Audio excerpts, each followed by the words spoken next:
ఎగ్జాక్ట్గా 3 గంటలకి నా చెయ్యి ఎందుకు విడిచావు, ఎందుకు యేసు ఆ మాట అన్నాడు, ఎందుకు తండ్రి చెయ్యి విడిచాడు? కారణం ఏంటి అంటే, నీ పాపం నా పాపం, నీ పాప శిక్ష నా పాప శిక్ష, నీ దోష శిక్ష నా దోష శిక్ష, నీ అపరాధ శిక్ష నా అపరాధ శిక్ష.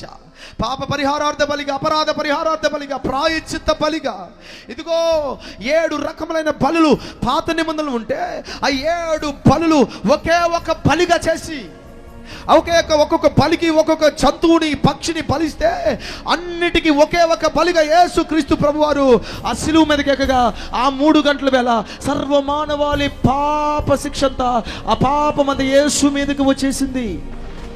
తండ్రి వెంటనే చేయొదిలేశాడు. అందరూ అనుకుంటున్నారు ఏలియాని పిలుస్తున్నాడు. వెంటనే ఎప్పుడైతే ఆ కార్యము జరిగిందో 37వ వచనంలో అంతటేసు గొప్ప కేక వేసి ప్రాణము విడిచెను. హల్లెలూయా. 9th hour, పగల 3 గంటల వేళ యేసు ప్రాణమును విడిచాడు.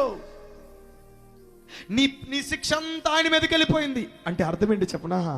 ఆయన ఎప్పుడైతే ప్రాణం విడిచాడో బైబిల్ చెప్తుంది మత్తయి సువార్త 27వ అధ్యాయంలో, మత్తయి సువార్త 27వ అధ్యాయంలో యేసు ఎప్పుడైతే ప్రాణం విడిచాడో 51వ వచనములో రాయబడి ఉన్నది, అప్పుడు దేవాలయపు తెర పై నుండి కింద వరకు 2గా చినికెను, భూమి వణికెను, బండలు బద్దలయ్యును, సమాధులు తెరవబడిను, నిద్రించిన అనేక మంది పరిశుద్ధుల శరీరములు లేచెను.